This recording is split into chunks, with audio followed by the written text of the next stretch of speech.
இப்போ ஒரு lockup death நடக்குதா, அதை பற்றி பேசிகிட்டு இருந்தோம். திருப்போணும்னு. அப்புறம் இங்கே ஒரு எஸ்ஐயை படுகொலை செய்கிறாங்க அக்யூசர்ஸ் சேர்ந்து. அதெல்லாம் என்ன பெரிய அக்கிரமம். அதில் எந்த இடத்துலையும் அவங்க யார் பேரையும் யூஸ் பண்ணலை, எந்த சாதின்னு சொல்லலை, எல்லாத்தையுமே அவங்க எல்லா ஜாதியுமே அடிச்சிருந்தாங்க. கவினுக்கு நான் எந்த அளவுக்கு இறக்கப்படுறேனோ அதே அளவுக்கு சுர்ஜித்துக்கு நான் இறக்கப்படுறேன். உன்னோட வாழ்க்கையும் கொலாப். நாளைக்கு ஆணவ கொலை சார்பாக நீங்கள் ஒரு படம் எடுக்க தான் போகிறீங்க, அது நியாயப்படுத்தவும் செய்வீங்க இந்த காலப்போக்கில். ஆனால் இதை ஒரு காமெடியாக சொல்கிறது கூட அந்த நாட்டில் உரிமை இல்லையா?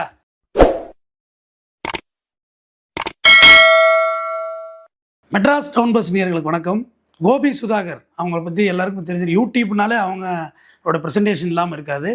யூடியூப்புக்குள்ளே ஒரு காமெடியான நிறைய அரசியல் கிரிட்டிசிசம்லாம் பண்ணி அவங்க ஆரம்பத்தில் வீடியோ போட்டிருக்காங்க. ஹெச் ராஜாவை, இன்றைக்கி இருக்க சிஎம் எடப்பாடி பழனிசாமிகிட்ட, எதிர்க்கட்சி தலைவரை, சீமானை அவங்க பண்ணாததே கிடையாது. எல்லாரையும் அவங்க கிரிட்டிசிசம் பண்ணியிருக்காங்க. ஆனால் நிறைய அரசியல் அது ஒரு முன்னெடுப்பாக தான் நான் பார்த்தேன். ஏன்னா அவங்க ரெண்டு பேரும் படித்தவங்க தான். இந்த சூழலில் இப்போ அவங்க இன்றைக்கி மறுபடியும் மெட்ராஸ் சென்ட்ரல்னு வச்சுருந்தாங்க. அப்புறம் அப்படியே தொடர்ச்சியாக பார்த்திங்கன்னா பரிதாபங்களில் அவங்க தனியாக யூடியூப் சேனல் ஆரம்பிச்சிருந்தாங்க. இப்போ சொசைட்டி பரிதாபங்கள்னு சொல்லி இப்போ வீடியோ போட்டிருந்தாங்க. இப்போ என்ன இதில் பிரச்சனை அப்படின்னு கேட்டால், இப்போ கவினோட ஆணவ கொலை நடந்துச்சு இல்லையா, அது அன்னைக்கு அவ்வளோ பேர் அந்த ஆணவ கொலைக்கு எதிராக பேசினாங்க. அப்படியே காலங்கள் போக போக போக போக ஆணவ கொலை அது சரிதானே அப்படின்னு பேசிடுவாங்க. இது பொதுவாக மனநிலையை மாற்றுறது. அன்னைக்கு இருக்க ஸ்பீடு அடுத்தடுத்த நாள் இருக்காது, அப்படியே குறைஞ்சிரும். இப்போ ஒரு லாக்அப் டெத் நடக்குதா, அதை பற்றி பேசிகிட்டு இருந்தோம். திருப்போணும்னு. அப்புறம் இங்கே ஒரு எஸ்ஐயை படுகொலை செய்கிறாங்க அக்யூசர்ஸ் சேர்ந்து. அதெல்லாம் என்ன பெரிய அக்கிரமம். இங்கே வந்துடுவோம். இங்கே அப்புறம் கவினுக்கு போவோம். கவின்ட்டு ரிதன்யாட்ட வருவோம். அப்படியே சுற்றி நம்ம வந்துக்கிட்டு இருப்போம். ஆனால் இந்த ஆணவ கொலைக்கு நிரந்தரமாக தீர்வு அப்படின்றத பற்றி நம்ம யாருமே பயணிக்கிறது கிடையாது. அதை அப்படியே கடந்து போயிடுவோம். கோபி சுதாகருக்கு வருவோம். அதை ரொம்ப அழகாக, எவ்வளோ ஒரு காமெடியாக, பொறுப்பாக இவங்க இந்த பண்ணது சரியா தவறாங்கிறத விட, பட் ஒரு ஜாதிக்காக கொலை செய்கிறது எவ்வளோ பெரிய சமூக அநீதிங்கிறத அதை எடுத்திருந்தாங்க. அது எனக்கு ரொம்ப பிடிச்சிருந்தது. அந்த வீடியோ முழுசாக நான் பார்த்தனும் கூட. அதில் எந்த இடத்துலையும் அவங்க யார் பேரையும் யூஸ் பண்ணலை, எந்த சாதின்னு சொல்லலை, எல்லாத்தையுமே அவங்க எல்லா ஜாதியுமே அடிச்சிருந்தாங்க. டோட்டலாக சொல்லப்போனால் சில பேர் இப்போ முக்குளத்தூர் சமுதாயத்துலேருந்து நிறைய பேர் வீடியோ போட்டாங்க, நான் பார்த்தேன். எல்லா சாதிக்காரங்களையும் தான் அடிச்சு விட்ருந்தாங்க, டோட்டலாகவே அடிச்சிருந்தாங்க. அவர் யுவராஜ் ஆரம்பிச்சு, ஏன்னா அவர் தான் ஃப்ரண்ட் பேஜில் ஃபோட்டோ ஒட்டியிருந்தாங்க. அது எல்லாத்தையுமே சொல்லியிருந்தாங்க. பூஜைக்கு போகிறதுலேருந்து எல்லாம் சொல்லியிருந்தாங்க. இதுக்கு அவங்களுக்கு எதுக்குற ஆளை, அதாவது நான் வலுவாக அவங்கள எதிர்த்து வீடியோ டெலீட் பண்ணு, அது பண்ணு, இது பண்ணு, தொடர்ந்து இந்த விஷயங்கள் போயிட்டே இருக்குது.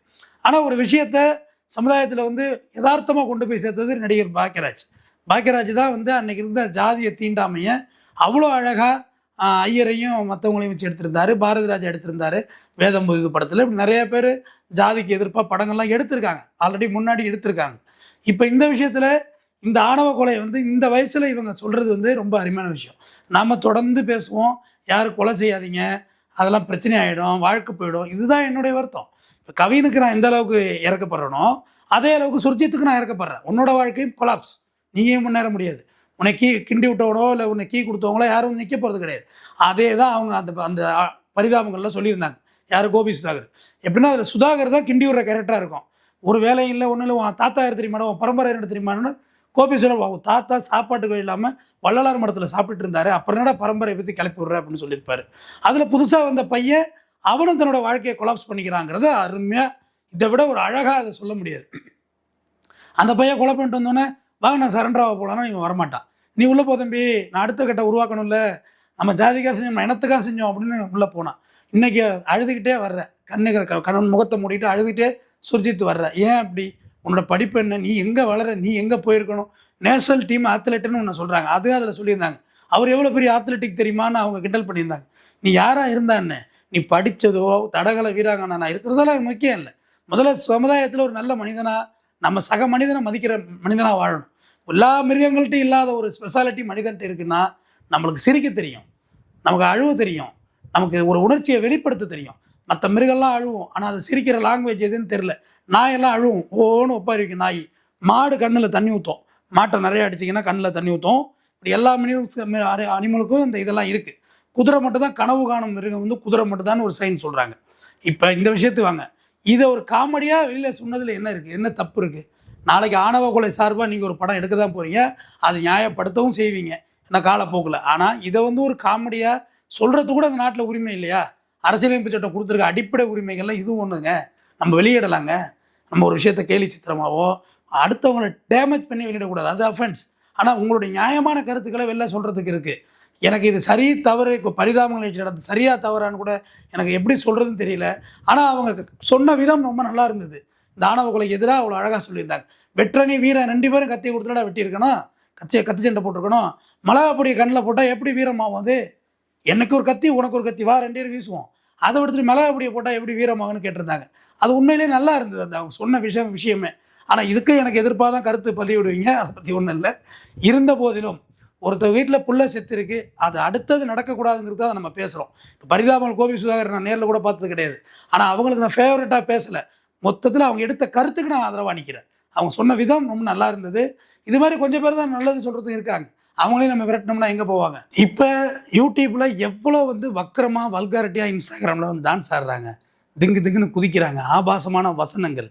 ஒரு கணவனும் மனைவியும் ஒன்றா இருக்கிற ஒரு அற்புதமான அந்த நாள், அந்த முதலிரவு, அந்த ராத்திரியை அப்லோடு பண்ணி அடுத்த நாள் காலையில் கார் வாங்குறாங்க. 10 லட்சம் வியூஸ் போகுது ஒரு நைட்டுக்குள்ளே. அதெல்லாம் விடுத்துட்டு இவங்க ஒரு நல்ல விஷயத்தை தானே வெளில சொல்ல வர்றாங்க. நீங்கள் திங்குன்னு ஆடுறவங்களே கேட்க மாட்டீங்க. அரைகுறை பேச்சுகள், ஆபாச பேச்சுகள், இது எல்லாத்தையும் என்டர்டெயின் பண்ணுறீங்க. பட் ஆனால் சொசைட்டிக்கு ஒரு நல்லது ஒருத்தர் சொல்ல வரக்குள்ள அவன் மேலே இவ்வளோ விமர்சனங்கள், இவ்வளோ எதிர்ப்பு, எவ்வளோ அவனை மேலே வள்ளி வீசுகிறாங்க, ஆளாளுக்கு வீடியோ போடுறாங்க. நீ இவ்வளோ வீடியோ போடுற நீங்கள், நான் முதல்ல எந்த வகையிலும் கொலை சரி இல்லை, அது தப்பு, அது அப்படின்றதான் என்னோடய ஸ்டாண்டு. நீ சாதிக்காக கொலை பண்ணாலும் சரி, பணத்துக்காக கொலை பண்ணாலும் சரி, கூலிக்கு கொலை பண்ணாலும் சரி, எந்த வகையிலையும் கொலையோ கற்பழிப்போ நம்ம ஆதரிக்க முடியாது. அது எதிர்ப்பு தான். இப்போ சுர்ஜித் வீட்டில் அந்த பையனை சரி, நான் கூட சொல்லுவேன், அவங்க அப்பாவை ஏன் கைது பண்ணாங்கன்னு கொண்டாங்க. உண்மையிலே கைது பண்ணலாம். ஏன்னா நல்ல பிள்ளையை வளர்க்கலை நீங்கள். இவ்வளோ ஓட சொல்லி கொடுத்துருக்கீங்க, இவ்வளோ பெடல் வாங்கி வச்சுருக்கான் வீடு பூரா. ஆனால் அந்த பிள்ளைகிட்ட என்ன சொல்லியிருக்கணும்? தம்பி, எல்லாரும் இங்கே மனிதர்கள் தான், இந்த மாதிரியெல்லாம் நீ பண்ணக்கூடாதுன்னு சொல்ல வேண்டிய. இத்தனைக்கும் ஒரு காவலர். நீங்கள் இப்போ இவ்வளோ ஜாதி பார்க்குற நீங்கள் ஸ்டேஷனில் எவ்வளோ ஜாதி பார்த்துருப்பீங்க, எவ்வளோ பேர் ஜாதியை வன்மத்தோடு தாக்கியிருப்பீங்க. கண்டிப்பாக நடந்திருக்கும் அதெல்லாம். அப்போ இப்படி ஒரு மனநிலை உள்ளவங்க பப்ளிக் சர்வீஸில் எப்படி இருந்திருக்க முடியும்? போலீஸுங்கிறது பப்ளிக் சர்வீஸ். பப்ளிக் சர்வீஸில் உள்ளவங்க தீண்டாமை இல்லைன்னு போற்றப்பட வேண்டிய இடத்துல தீண்டாமை பார்த்துருக்கீங்கன்னா அப்போ நீங்கள் நல்ல பிள்ளையை வளர்க்கல தானே. அதை விட்டு தான் உங்களையும் கைது பண்ணியிருக்காங்க. சுர்ஜித்தை நீ கோர்ட்டுக்கு வரக்குள்ள அதுக்கு பிறகு அந்த வாழ்க்கை இருக்குல்ல சூனியமாகி விடும் சுர்ஜித்துக்கு. அதை தான் அதில் சொல்லியிருந்தாங்க. இதில் கோபி சுதாகர், அண்ணா வெட்டிட்டேண்ணே, கத்தியோடு வந்துட்டேண்ணே அப்படின்னு. டேய் வெட்டிட்டியா அப்படின்னு, நீங்களும் வாங்க நான் சரண்டர் ஆக அப்படின்னு. தம்பி நீ போயிட்டு, நான் எல்லாம் ரெடி பண்ணிகிட்டு இருக்கேன் அண்ணன், அடுத்த சேட்டை ரெடி பண்ணுறேன்னு. டேய் நல்லா இருந்தான்டா, அவனை போய் என்கிட்ட கெடுத்துட்டு. அதுக்கு முன்னாடி ஒரு ஃப்ரேமில் சொல்லியிருப்பாங்க, டேய் நீங்கள் 2 பேருமே அந்த ஜாதியோட பிகினிங்கில் தான் இருக்கிறீங்க, இப்போ கூட ஒன்று கெட்டு போல வெளியே வந்துரு, இல்லாட்டி நாசமாக போடுவீங்கன்னு சொல்லுவாப்புல கோபி. இதெல்லாம் சரிதானே? ஜாதிய உணர்வு நம்ம மேலோங்கிறதுக்குள்ளே அதை அந்த இடத்துல ஸ்கிப் ஆகும்னு சொல்லி அதை முடிச்சிருப்பாங்க ஃபைனலைஸாக. எங்கள் கடைசியாக பூஜைக்கு போகிறத வச்சு அந்த வண்டியை போட்டு இப்படி இப்படி இப்படி இப்படி ஸ்கார்பியோ ஆட்டினாங்கல்ல, எல்லா பூஜையிலையும் நடந்திருக்குது. குரு பூஜையிலும் எடுக்கப்பட்ட எல்லாத்துலேயும் நடந்திருக்கு. நம்ம இதில் தான் நடந்ததில்ல, எல்லாத்துலேயும் வண்டியை ரேஷாக ஓட்டுறது, வண்டி மோதிக்கிறது, இது எல்லாமே நடந்திருக்கு. அதே ஒரு குரு பூஜைக்கு போன வண்டியை திண்டுக்கல்லில் அனாமத்தாக பாம்பு விட்டு அடித்தாங்க. அதில் 7 பேர் இறந்து போனாங்கன்னு நினைக்கிறேன். சரியா மதுரையில் வச்சு அடித்தாங்க, மதுரையில். ஆனால் அவங்க யாரும் இந்த பிரச்சனைக்குரியவங்கள குரு பூஜைக்கு போயிட்டு வந்தவங்கள கொலை பண்ணாங்க. அப்போ அதுவும் தப்பு தான். இது எல்லாமே தப்பு தான். இங்கே மனித உயிரை எடுக்கிற எல்லாமே இங்கே தப்பு தான். மனித உயிரை எடுக்கணும்னா 2 தான் எடுக்கணும். ஒன்று நீதிமன்றம் எடுக்கணும், அப்படி இல்லைன்னா இயற்கைனா மரணம் தான். நமக்கு ஒரு வழி இல்லை. வேறு எந்த வகையில் எடுத்தாலுமே தப்பு, அஃபென்ஸ் தான். அதுவும் தவறு தான். நான் அது எதையும் நியாயப்படுத்தலை. எந்த வகையிலையும் ஜாதியை பின்தொடர்ந்து சாதிக்காண்டி கொலை நடந்தாலோ அது தப்பு. சரி, ஏதோ அவனுக்கு பர்சனல் மோட்டிவ், ஒரு இட பிரச்சனை ஏதோ ஒன்று பண்ணிட்டான், அது கூட ஏதோ நியாயப்படுத்திட்டு போங்க, விட்டுருந்தான் என்ன கொண்டு இருப்பாம்பாங்க சில பேர். அதுமாரி இது மாதிரியான விஷயங்களை கொலை பண்ணுறதுக்கு அதை ஒரு கேளிக்கை சித்திரமாக ஒரு ட்ராமாவாக எடுத்து ஒரு ஷார்ட் ஃபிலிம் வெளியிடுறது, அதுக்கு இவ்வளோ பெரிய எதிர்ப்பு தெரிவித்தா அப்புறம் இங்கே யாருங்க எதுங்க பேசுவா? எல்லாத்துக்கும் பகைமையானால் நம்ம நாடே சுடுகாடாயிடும். எல்லாம் ஒருத்தர் வெட்டிக்கிட்டு நிற்க வேண்டியதுதான். அது கூடாது. நம்ம இன்றைக்கி நம்ம நேயர்களுக்கு எப்போவுமே சொல்கிற ஒரு விஷயம் அதுதான். இப்போ அஜித் கொலை நடந்துச்சா, அஜித்தில் போலீஸ் ஃபேவரட்டாக நான் நிற்கவே இல்லை. ஏன்னா அஜித்தை கொலை செஞ்சது அயோக்கியத்தனம், கொண்டு போய் வச்சு அடித்து கொன்னது. ஆனால் அதுவே இன்றைக்கி ஒரு காவலர் எஸ்ஐயை வெட்டி கொண்டுட்ருக்காங்க எங்கள் திருப்பூரில். நம்ம அதையும் பேசுகிறோம். போலீஸை வெட்டினாலும் தப்பு தான். அடுத்தது ஒரு என்கவுண்டர் ஆகி போச்சு, அதில் அதுவும் தப்பு தான். என்கவுண்டரும் தப்பு தான். ஏன்னா என்கவுண்டரை நம்ம ஒருபோதும் ஆதரிக்க முடியாது. ஒரு சக மனுஷனை சுடுறது எப்படி ஏற்றுக்க முடியும்? அப்புறத்துக்கு ட்ரையல் கோர்ட்லாம் இருக்குது, ஹைகோர்ட் இருக்குது, சுப்ரீம் கோர்ட் இருக்குது. அதனால் என்கவுண்டரையும் ஆதரிக்க முடியாது. நிறைய பேர் கீழே என்கவுண்டரை ஆதரித்து பேசியிருந்தாங்க. போலீஸ்காரரை கொன்னது படு அட்டூழியம், அதை நம்ம ஏற்றுக்கொள்ளவே இல்லை. அதே நேரத்தில் என்கவுண்டருங்கிறத ஏற்றுக்க முடியாது. அது தவறான என்கவுண்டரை சுட்டாங்கன்னு என்ன செய்ய முடியும்? ஆந்திராவில் அப்படி தான் ஒரு 4 பேர் ஒரு ரேப் கேஸில் கொண்டு சுட்டாங்க. சுட்டுட்டு சரியாக போச்சு கணக்கு அப்படின்னு சொல்லி கதையை முடிச்சுட்டாங்க. அதனால் அதையும் நம்ம எதிர்க்கிறோம். மொத்தத்தில் மனித உயிர் பலிகளை நம்ம நிச்சயமாக எதிர்ப்போம். தொடர்ந்து பேசுவோம். நன்றி, வணக்கம்.